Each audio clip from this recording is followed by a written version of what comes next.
Hi guys, welcome back to Rajarao reviews. ముందుగా అందరికీ happy Sri Rama Navami and జై శ్రీరామ్ జై శ్రీ ఆంజనేయ.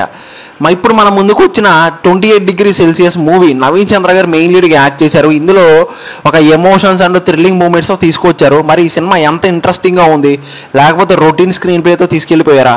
సింపుల్ క్లారిటీకి చూద్దాం, తెలుసు కదా. రివ్యూలోకి వెళ్ళే ముందు జై శ్రీరామ్ అని చెప్పి ఒక లైక్ కొట్టేసండి ప్లీజ్.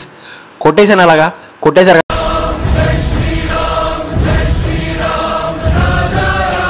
కదా, థ్యాంక్ యూ. ఇంకా స్పాయిలర్స్ లేకుండా బేసిక్ కాన్సెప్ట్ ఏంటంటే, హీరో ఇందులో నవీన్ చంద్ర చాలా నార్మల్గా కనిపిస్తాడు, కానీ అతనిలో ఒక డిఫరెంట్ యాంగిల్ ఓపెన్ అవుతుంది తర్వాత. లిటరల్లీ చెప్పాలంటే హీరోయిన్ శాలిని కూడా చాలా నార్మల్గా కామ్గా కనిపిస్తూ ఉంటుంది, కాకపోతే తనలో ఒక డీప్ క్యారెక్టరైజేషన్ అయితే ఉంటుందన్నమాట.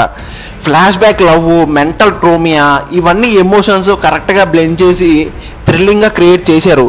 డైరెక్టర్ ఈ సినిమాని లిటరల్లీ చెప్పాలంటే చాలా క్రియేటివ్గా చాలా ఇంట్రెస్టింగ్గా క్రియేట్ చేశాడు. బట్ ఫస్ట్ హాఫ్ కొంచెం స్లోగా నడుస్తూ ఉంటుంది, సెకండ్ హాఫ్ అంతా కూడా ఈ ఎమోషన్స్తో ట్విస్టులతో చాలా పీక్స్లో వెళ్తూ ఉంటుంది. డైరెక్ట్ సినిమాటోగ్రఫీ లిటరల్లీ చెప్పాలంటే డార్క్ అండ్ ఇంటెన్సివ్ విజువల్స్తో చాలా ఇంట్రెస్టింగ్గా కనిపిస్తూ ఉంటుంది. బ్యాక్గ్రౌండ్ మ్యూజిక్ అయితే లిటరల్లీ కొంచెం హంటింగ్ ఫీల్ ఇస్తూ ఉంటుంది, ఎస్పెషల్లీ క్లైమాక్స్.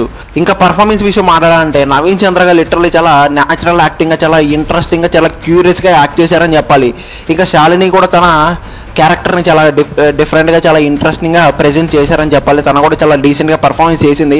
సపోర్టింగ్ క్యాస్ట్ కూడా ఓకే పర్లేదు అనిపించింది. ఓవరాల్గా ఒక బిలో యావరేజ్ మూవీ అనిపించింది. ఒక పాజిటివ్స్ విషయం మాట్లాడాలంటే క్యారెక్టరైజేషన్ కానీ, పర్ఫార్మెన్స్ కానీ, బ్యాక్గ్రౌండ్ మ్యూజిక్ కానీ పర్లేదు అనిపించింది. ఇంకా నెగిటివ్స్ మాట్లాడాలంటే కొంచెం స్లోగా నడుస్తూ ఉంటుంది, ప్రెడిక్టబుల్ సీన్ అనిపిస్తూ ఉంటుంది, ట్విస్ట్లు కొంచెం ఎమోషన్స్ ఈజీగా అర్థమైపోతూ ఉంటుంది. ఓకే పర్లేదు అనిపించింది. ఫైనల్ వాడికి ఓవరాల్గా ఏం చెప్తానంటే 28 డిగ్రీ సెల్సియస్ ఒక ఎమోషనల్ రోల్ క్యాస్టర్ మిక్స్ చేసి ఒక థ్రిల్లింగ్గా క్రియేట్ చేశారు. ఒక యావరేజ్గానే అనిపించింది. నన్ను అడిగితే ఇలా ఎమోషన్స్ థ్రిల్లింగ్గా మిక్స్ అయిన మూవీ ఇష్టపడే వారికి ఈ సినిమా ట్రై చేసేయండి. ఇంకా నా పర్సనల్ రేటింగ్ అయితే పక్కన ఇస్తాను. ఆల్రెడీ ఎవరైనా చూసుంటే మీ ఒపీనియన్ ఏంటి తప్పకుండా కామెంట్ చేసి చెప్పండి. ఇంకా నా రివ్యూ నచ్చితే లైక్, షేర్, సబ్స్క్రైబ్ అండ్ జై శ్రీరామ్. Thank you.